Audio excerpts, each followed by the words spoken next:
porque é uma matéria longa, espero que vocês tenham um pouco de paciência, mas digamos que vai ficar legal. Bom, vamos lá. Na última semana, com a aproximação das duas ligas, nós tivemos também a formação de comitê dentro da Libra. A Libra, depois dos contratos firmados pela LFU, criou um comitê de integração, né? Então vamos ver como é que vai ficar essa situação. A Libra criou um comitê de integração de ligas, além de comissões de negócios e para a Série B, formado por 16 clubes. O bloco de clubes realizou uma reunião em São Paulo nesta sexta-feira. A ideia do Comitê de Integração é realizar uma aproximação efetiva com a LFU, como forma de fortalecer os 40 participantes da Série A e B do Brasileirão. O objetivo é voltar a discutir a formação de uma liga unificada no Brasil. Pelo lado da Libra, as conversas serão lideradas por Palmeiras, Paysandu, Red Bull Bragantino e Santos. Segundo a Máquina do Esporte apurou, entre os dirigentes acredita-se que, após as definições dos contratos da TV da Série A, tanto da Libra como da LFU, anunciados na última sexta-feira, seja mais fácil iniciar a conversa para decisões em conjunto sobre temas como calendário e estabelecimento de regras de fair play financeiro, que é o que eu quero falar daqui a pouquinho. Entre outros temas, e aí vamos discutir depois.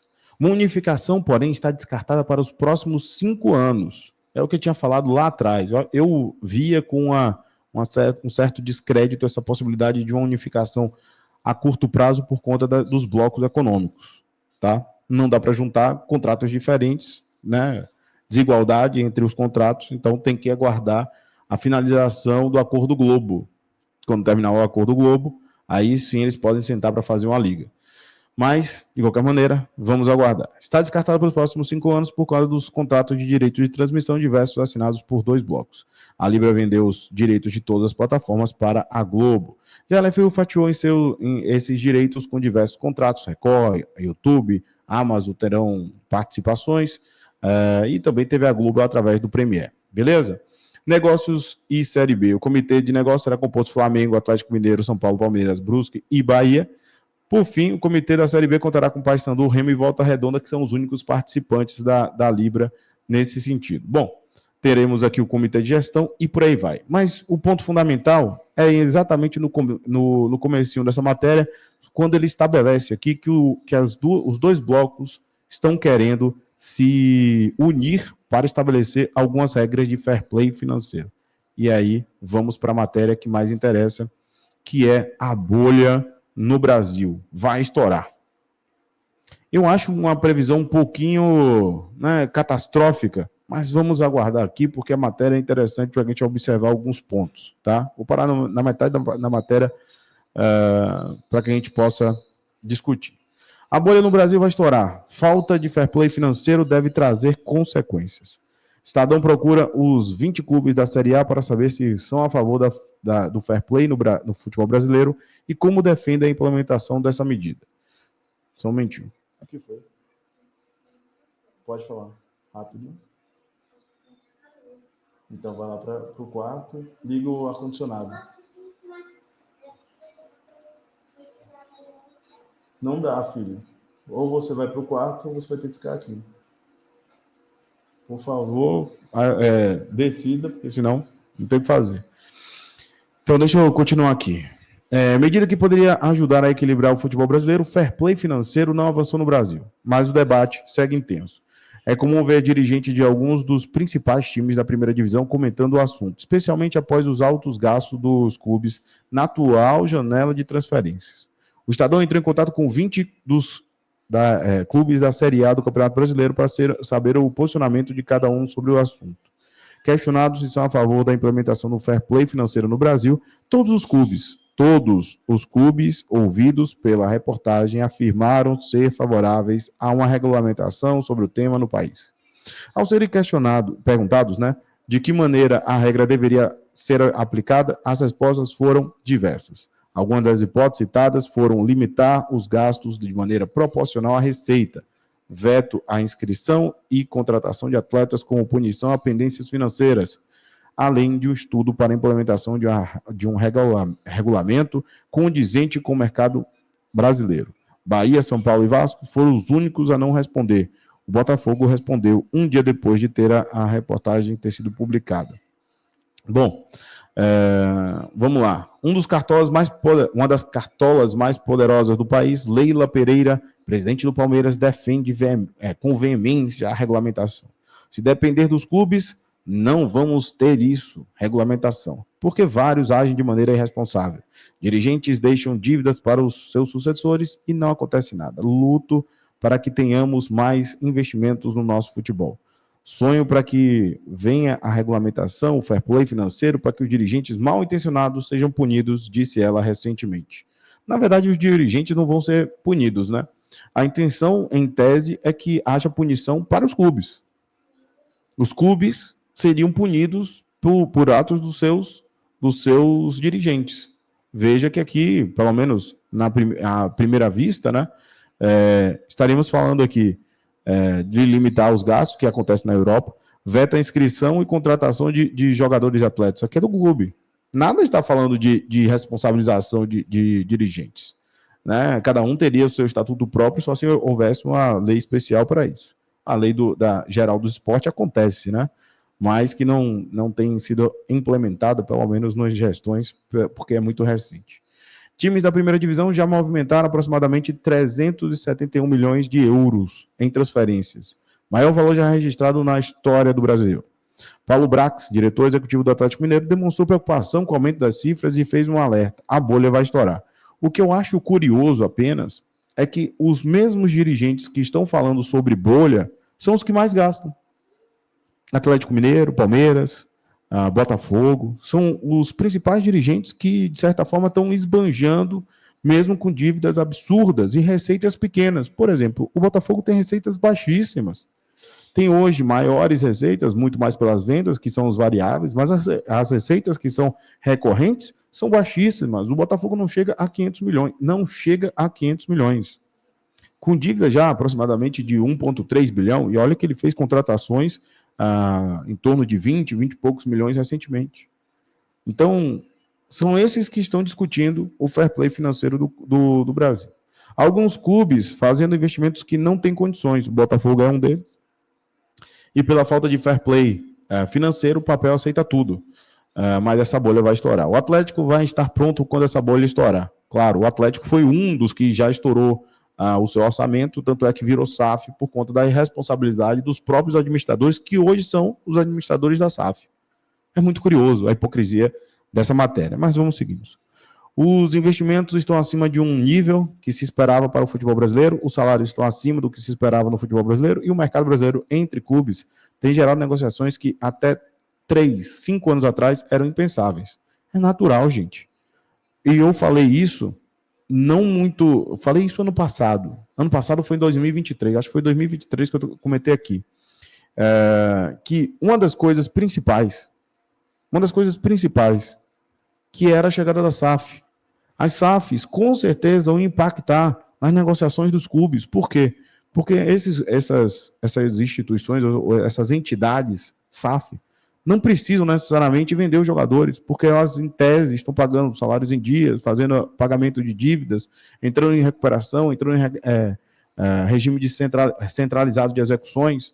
Então, necessariamente, para você tirar um jogador das equipes que são SAF, que hoje são a maioria do nosso futebol, você vai ter muito mais dificuldade. Então, um jogador que antigamente você tiraria gratuitamente, porque você queria se livrar do salário, hoje você não faz mais isso, você vai ter que impactar financeiramente. E se você tem um jogador que não te interessa, que hoje custe 2 milhões, 3 milhões, 4 milhões, e aqueles jogadores que eventualmente realmente têm valor e que não conseguem ser vendidos para a Europa no valor satisfatório para você, em primeiro ponto, e agora é que você tem mercado dentro do mercado local, que é o que acontece na Europa também.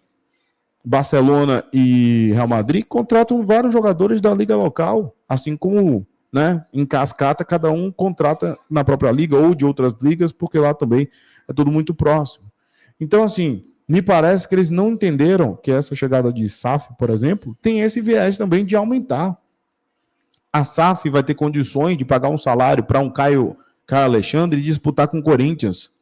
O Corinthians, que não tinha essa condição toda, mas que, de certa forma, tem uma receita muito grande e aportar um valor, a SAF dobra. a SAF triplica, a SAF pega o jogador.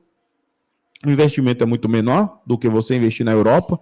Chega no país, você dobra o valor do Caio Alexandre. E vai ter um Caio Alexandre, vai dobrar, vai aumentar o salário do Everton Ribeiro, que isso aí é o Bahia City. O nosso querido Botafogo aí, que não tem a receita necessária, também vai fazer aporte que o Botafogo jamais imaginou fazer aporte, que ele não tem receita para isso. Ele não tem patrocinadores de grande porte, não tem um público de grande porte, você não tem público consumidor dos seus itens que garantam receitas, você não tem audiência, ninguém quer assistir o Botafogo, ainda que fosse campeão, mas ninguém tem essa, meu Deus, é o Botafogo, 100 milhões de brasileiros estão querendo assistir o Botafogo, isso não existe.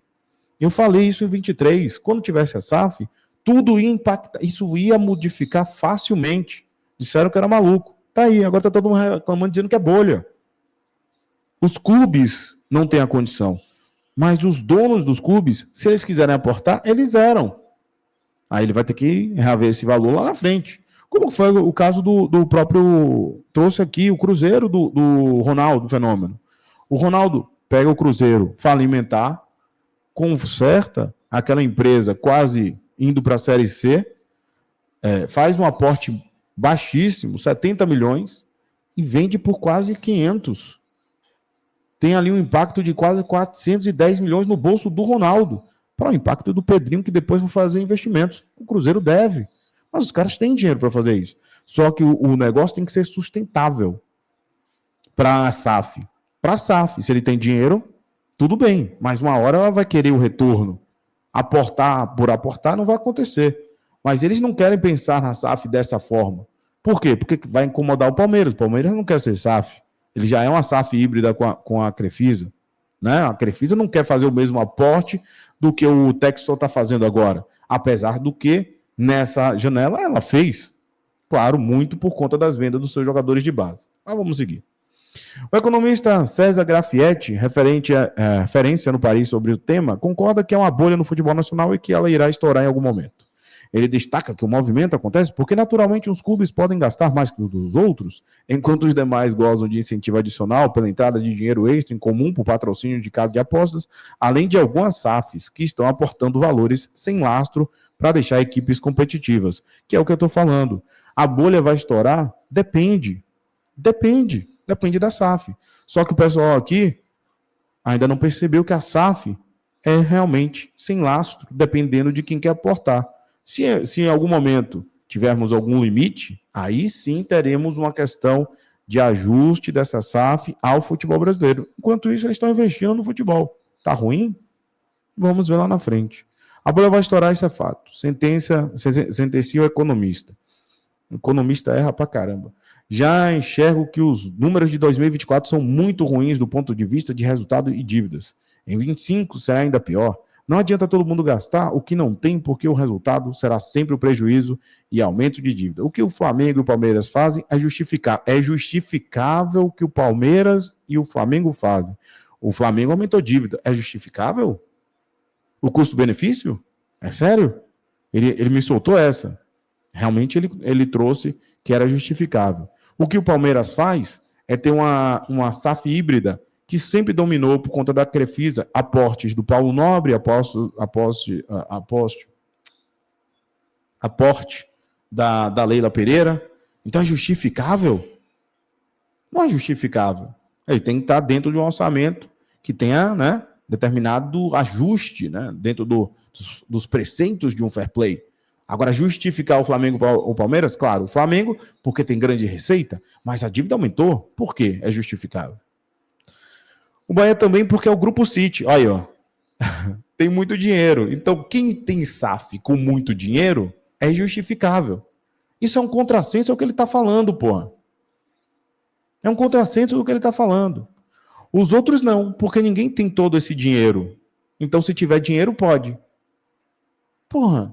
Então não faz sentido.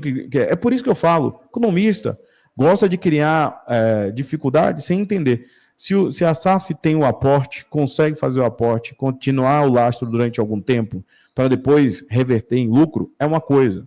Deve ter. E sempre tem. E por isso que as SAFs estão com mais cuidado inclusive em alguns grandes clubes. Você vê que a 77 saiu, e ainda saiu não, em termos está saindo, né, do Vasco, mas ninguém fala da troca. Mas vai acontecer, via de regra, né? Um erro do Vasco naquele aporte. O Santos está querendo fazer um aporte de SAF, mas todo mundo com um lastro e sabendo se posicionar financeiramente. Os outros não, porque ninguém tem todo esse dinheiro. Só que eles se sentem na obrigação de correr para acompanhar esses que têm mais condição, explica.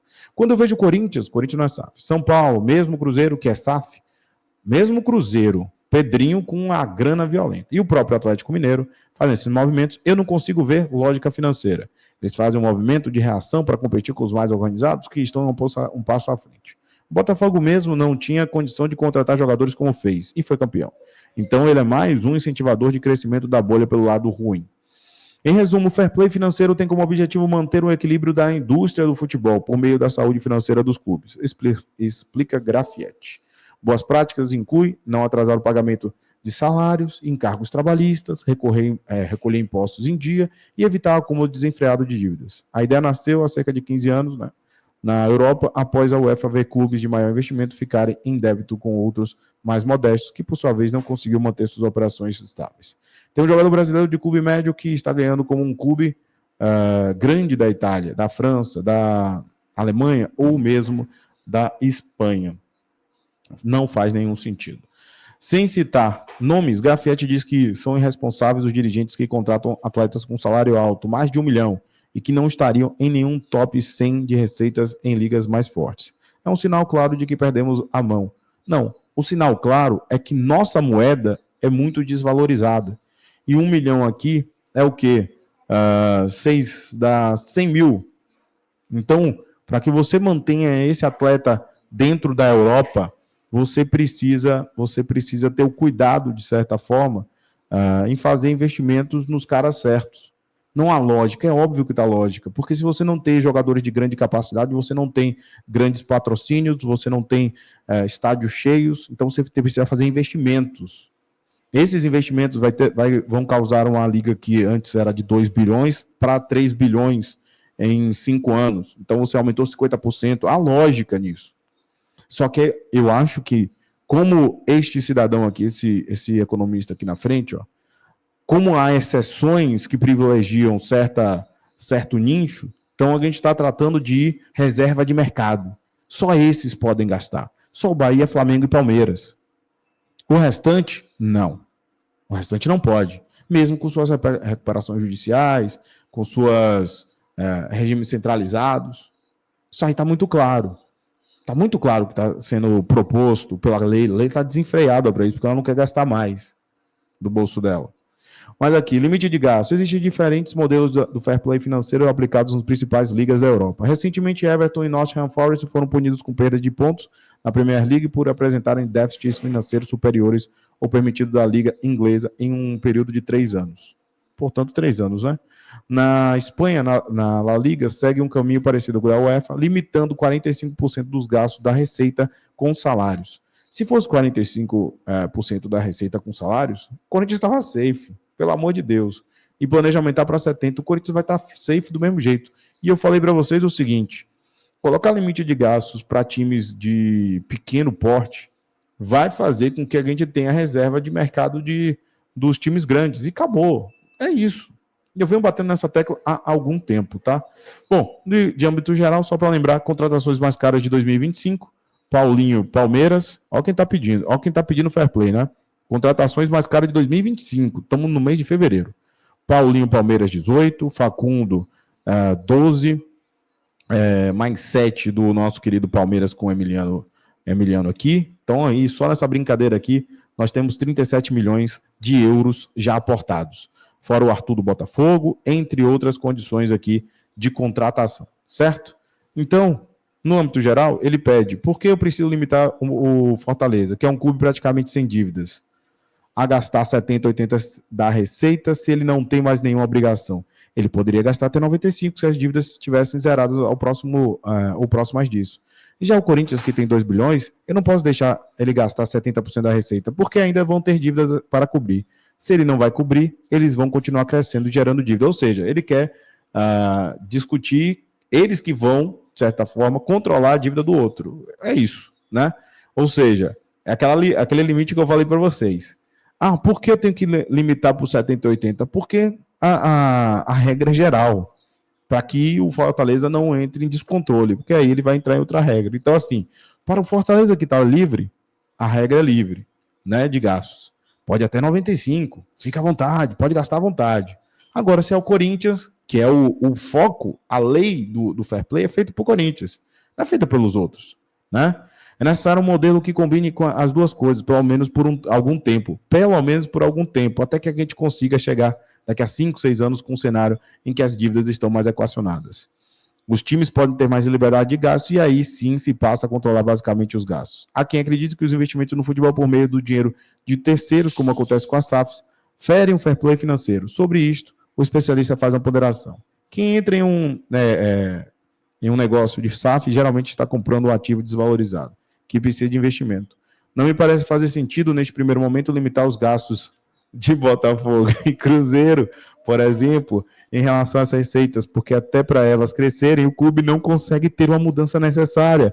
É necessário ter uma flexibilidade para aceitar que algum dinheiro extra entre para garantir as contas em dia.